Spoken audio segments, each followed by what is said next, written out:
இன்றைக்கி ரொம்ப mood upset. பார்த்தேன், என்னோடய ட்ரெஸ் பஸ்டரே கலரிங் பண்ணுறது தான். ஸ்டார்ட் பண்ணி இன்றைக்கி நான் கொஞ்சம் கொஞ்சமாக கலர் பண்ண ஆரம்பிச்சிட்டேன். நல்லா இருக்கா? என் பிரின்சஸ் நல்லா இருக்காளா?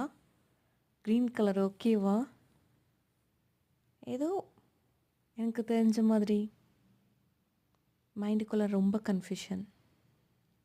என்ன கன்ஃபியூஷன்னு தெரியல, என்ன பண்ணுறேன்னோ தெரியல.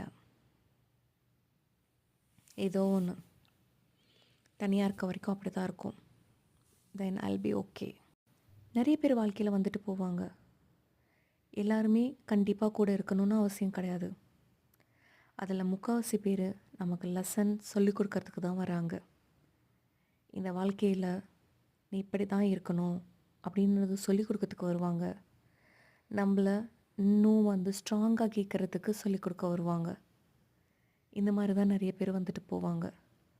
யாருமே ஃபிக்ஸ்டாக கண்டிப்பாக நம்ம லைஃப் லாங் கூடவே இருப்பாங்க, எல்லா டைமும் சப்போர்ட் பண்ணுவாங்க அப்படிங்கிறதுலாம் யாருமே கிடையாது. இப்போ பாரு, இந்த நிமிஷம் எனக்கு சப்போர்ட் பண்ணுறது, மென்டல் சப்போர்ட் இந்த கலரிங் தான். புரிஞ்சுதா?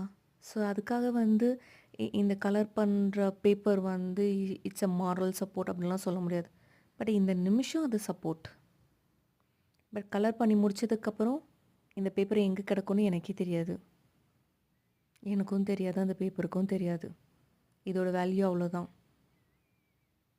ஸோ இந்த நிமிஷத்தில் எனக்கு மாரல் சப்போர்ட்டாக இருக்கிற இந்த பேப்பர் இன்னும் கொஞ்ச நாள் கழித்து எங்கே இருக்கும்னு தெரியாது.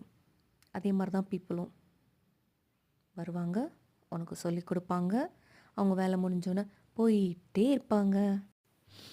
யார் கூடலாம் பேசணும்னு தோணுதோ இப்போல்லாம் அவங்க கூடலாம் பேசணும்னு தோண மாட்டேங்குது. கோவம் வருது. ஏன் கோவம் வருதுன்னு தெரியல. ஆக்சுவலி பிடிச்சவங்க கூட பேசுனா கோவம் வரக்கூடாது தானே? ஏன் கோவம் வருது அப்படின்னா அவங்க மேலே நம்ம கோவமாக இருக்கோன்னு தானே அர்த்தம். ஃபைன், ஒன்றும் பிரச்சனை இல்லை, பார்த்துக்கலாம். நாளான்னைக்கு சங்கமித்ராவுக்கு பர்த்டே. நான் அவ கூட பேச போகிறேங்கிறதே ஒரு மாதிரி சந்தோஷமாக இருக்குது. பார்ப்போம் how it will be end. சரி, நீ என்ன பண்ணிகிட்ருக்க? உனக்கு ஏதாச்சும் ஸ்ட்ரெஸ் இருக்கா?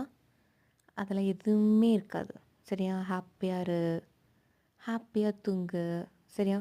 நீ ஹாப்பியாக இருக்கணும்னு அவசியமே கிடையாது. உன் முகத்தை ஒரு தடவை என்ன நினச்சி ஸ்மைல் பண்ணு, அது போதும். Good night.